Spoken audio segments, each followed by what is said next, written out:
అంశంపై ప్రభుత్వానికి ఎవరిపైనా రాజకీయ కక్ష సాధింపు లేదని మంత్రి పొన్నం ప్రభాకర్ అన్నారు. హైదరాబాద్లో అక్రమ కట్టడాల కూల్చివేతలపై ఆయన మాట్లాడుతూ చెరువుల ఆక్రమణను ప్రభుత్వం సీరియస్ గా తీసుకుందన్నారు. ఆక్రమణలకు గురైన చెరువుల పునరుద్ధరణకు చర్యలు తీసుకుంటున్నామన్నారు. వాతావరణ కాలుష్యం నుంచి పర్యావరణాన్ని కాపాడుకోవాల్సిన అవసరం ఉందన్నారు. చెరువులకు సంబంధించి ప్రభుత్వ లెక్కలు రికార్డులు ఉన్నాయని ఆ మేరకు ప్రభుత్వం కార్యక్రమాలు చేపడుతోందన్నారు. రాష్ట్ర వ్యాప్తంగా ఉన్న జల వనరులను రక్షించుకోవాల్సి ఉందన్నారు. చెరువుల రక్షణపై స్థానికులే ముందుకు రావాలన్నారు. ఆక్రమణలు ఉంటే ప్రభుత్వం దృష్టికి తీసుకురావాలన్నారు. హైడ్రాకు ప్రజల నుంచి మంచి స్పందన వస్తుందన్నారు.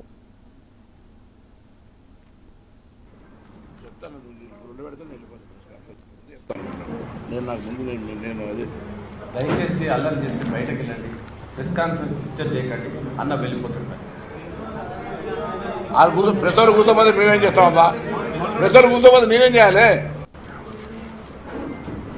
చెప్తాను, 2 పెడితే వెళ్ళిపోతుంది. ముందు చెప్తాను.